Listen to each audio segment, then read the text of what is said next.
Hi everybody, I'm your virtual tutor, and today I'm here to teach you about chess. So this is the first video of a beginner chess series that I'm putting together. And this video is about the layout of the board, the chessboard, the value of the pieces on the board, and the way that they move around the board. So first off, let's talk about this board. The board is 8 by 8, 8 squares by 8 squares. There are light and dark squares. The columns, which we call files, are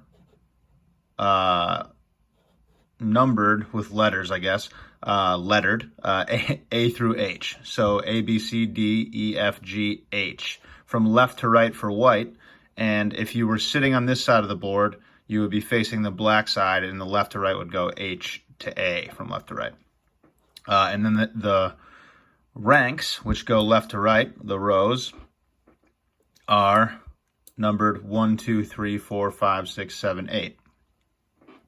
So typically when we talk about chess squares, we would refer to them by their file first and then their rank number. So, for example, this square right here would be B3 because it's the B file and the third rank. So that makes it easier to talk about when you talk about the chessboard. Cool. So the layout is that we have our pawns, and pawns are each worth 1 point in material. The goal of the game of chess, and the way to tell whether you're winning or losing, is to count your material. So if you're losing material, you start with 39 points. If you're losing material and your material count goes below your opponent's, then you would be losing the game. And if you have a greater count, then you would be winning the game. So pawns are each worth 1 point. There are 8 of these.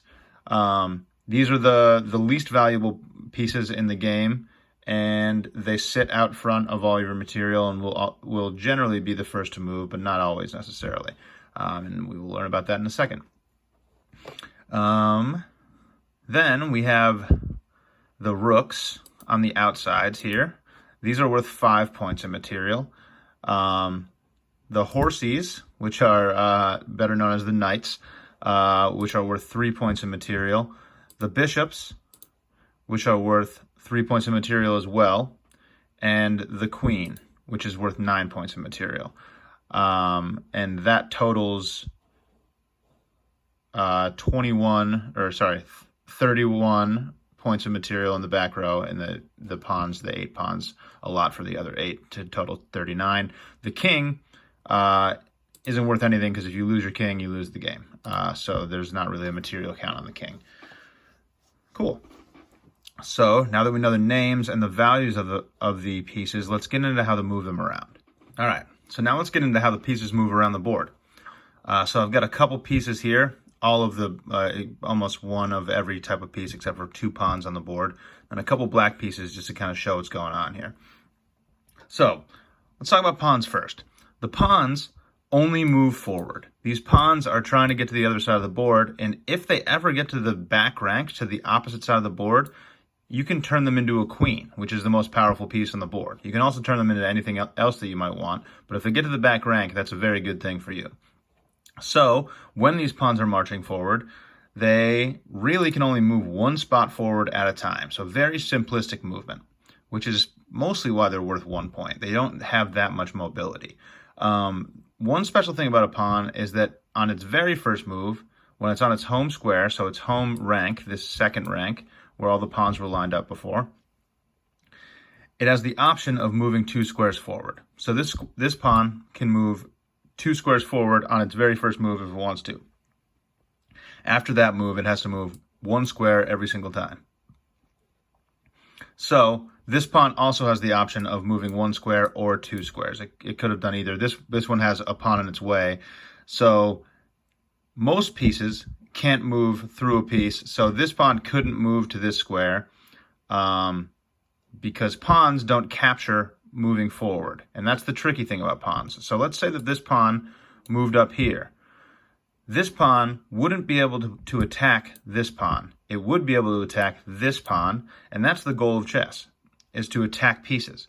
So the way that pawns attack is diagonally. So if there was a pawn here or here, I could attack it and take it. So this pawn can actually take this piece right here and it would disappear. You notice that the pawn went away. So I won 1 point of material from my opponent, and I would then be up 1 point.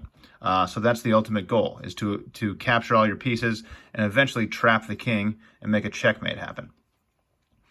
Okay, so beyond pawns, which can move only forward in one space other than the first move, which they can move 2, we have rooks, which move in a relatively simplistic fashion.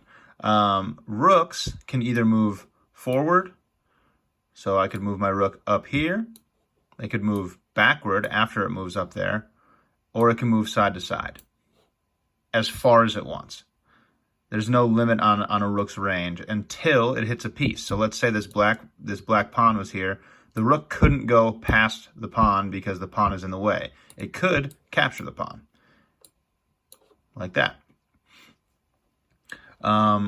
The horse has a little bit of a stranger motion. It moves forward 2 and right 1 or left 1. It can move 2 squares in one direction and 1 square in the other direction.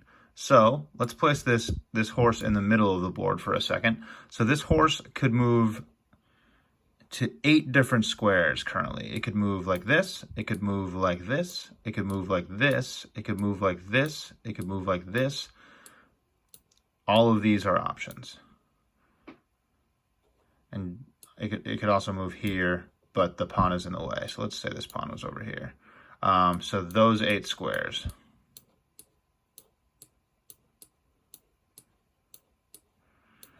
Those are the horse's options. And it doesn't matter if anything's in the way. Horses are the only piece that can jump over something else, which is really useful in certain circumstances. So even at the beginning of the game, when all of the pieces are like this, the horse can still jump out to here. So your first move can actually be your horse, and your only that's the only pieces that can move besides pawns on the first move are the horses. All right, next we have our bishops. Our bishops move on diagonals. So if we get our bishop to here, it can move as far as it wants in any of these directions. So any of these green squares would be options for the bishops to go to, which is also very useful. The long range can be super helpful. Now the queen is the most powerful piece on the board for good reason. It can move any direction that it wants. So let's say the queen is in the middle here. It can go on diagonals, left, right, forward, backward, anything. All of those options for the queen. It can move 8 different directions and as far as it wants. So it covers basically the whole board.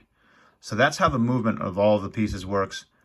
Hopefully this was relatively eye-opening. If you were totally unfamiliar with chess, tune in for my next video to find out about captures and how that works.